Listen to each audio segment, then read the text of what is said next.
Cafreal is a spicy chicken dish found widely in the bars and taverns in Goa. I call it the Indian Nando's, as the recipe was introduced by the Portuguese via their colonies in the African continent, and the technique bears a striking resemblance to piri piri, although adapted with Indian produce. It's usually accompanied by potato wedges, but in this case I've paired it with turmeric roast potatoes, and this works really well. Here's the ingredients list. I'll put a copy of these down in the comments below so you can copy. Right, let's rock and roll. First job we've got to do is prep our chicken. I've got some thighs and legs here, preferably bone on, but that's up to you. And just to prep our chicken, what I'm going to do is just to make some slits now, not all the way through to the bone because that will just make the meat a little bit loose.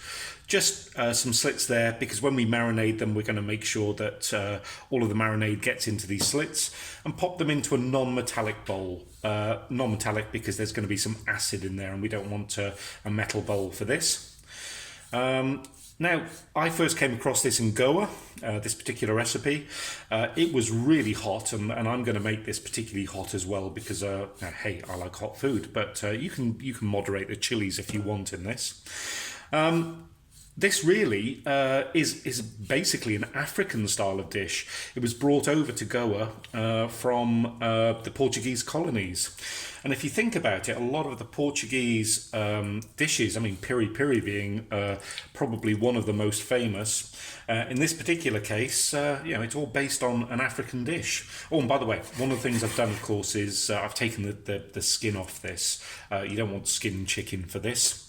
So basically, if you think about it, as Nando's is a big piri piri chicken purveyor, certainly in the West, what we're making basically is an Indian version of Nando's, and I think probably everybody in Goa is going to have a go at me over that. But it's an African style of recipe where they'd marinate the chicken and then cook them. So here we've got our chicken. Now it's time for the marination. So I'm going to wash my hands, clean the board, and clean the knife, obviously, because we've just handled raw chicken.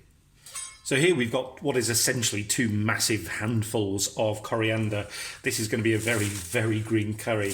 And, curry or fry, really. I'm just going to roughly chop this because I need to pop this in a food processor now with the other stuff to make the marinade paste.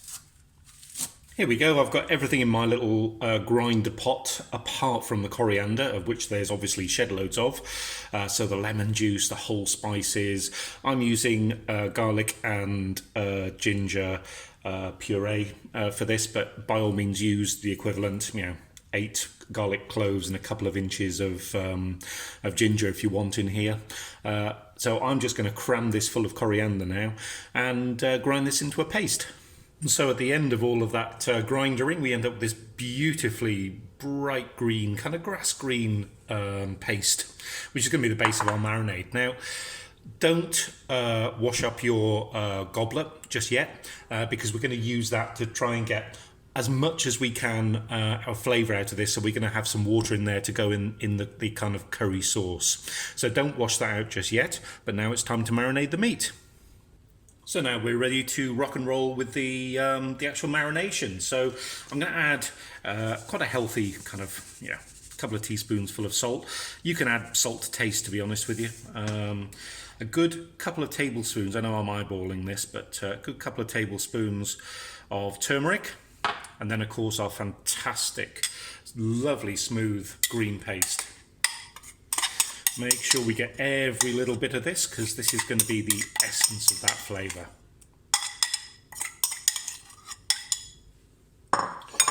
Next thing we're going to do, give it a good mix together. And remember those slits we put in the chicken?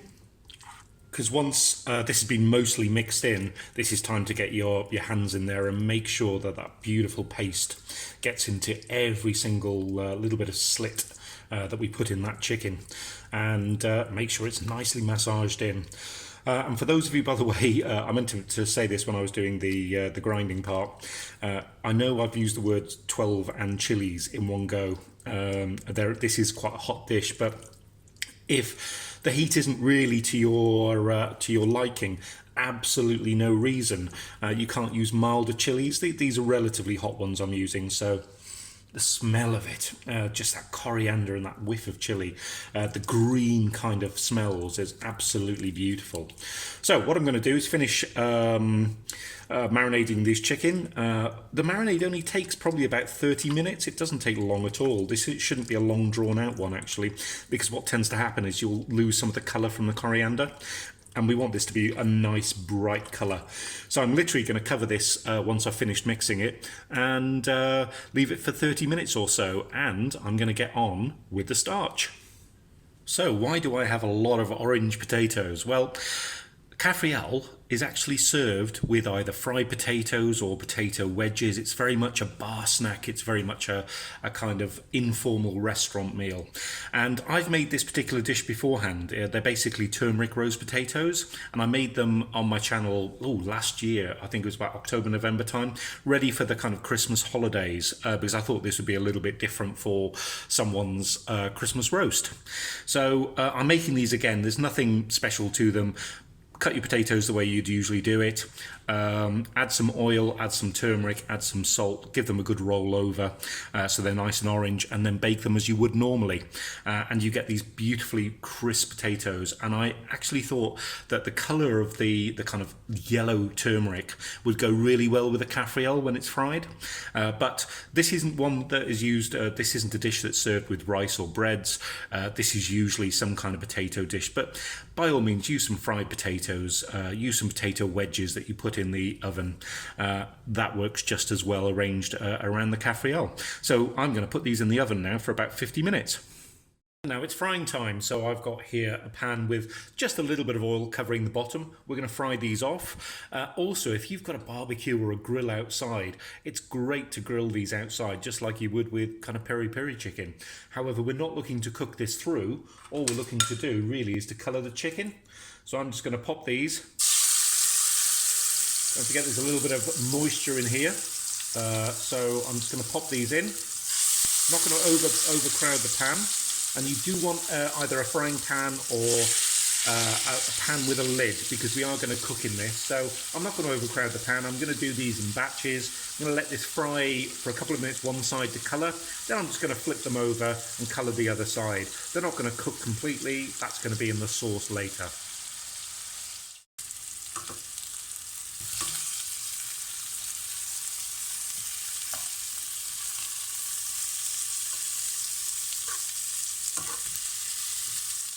Right, that's our last batch done. So all I'm going to do now is add the rest of the chicken pieces back in.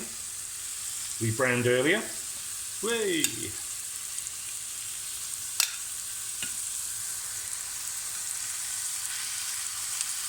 Spread these out a bit. And do you remember I said not to wash up your kind of mixing goblet, because I've actually put some water in there and swilled it out. And also added that to the bowl here, because what I'm going to do now is add roughly a cup of water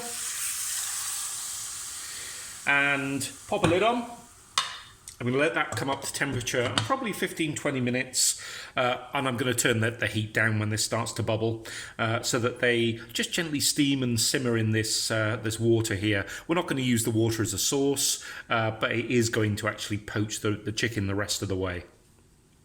And after about 15-20 minutes of this bubbling away, I have actually flipped everything once. Our Cafreal's ready to serve.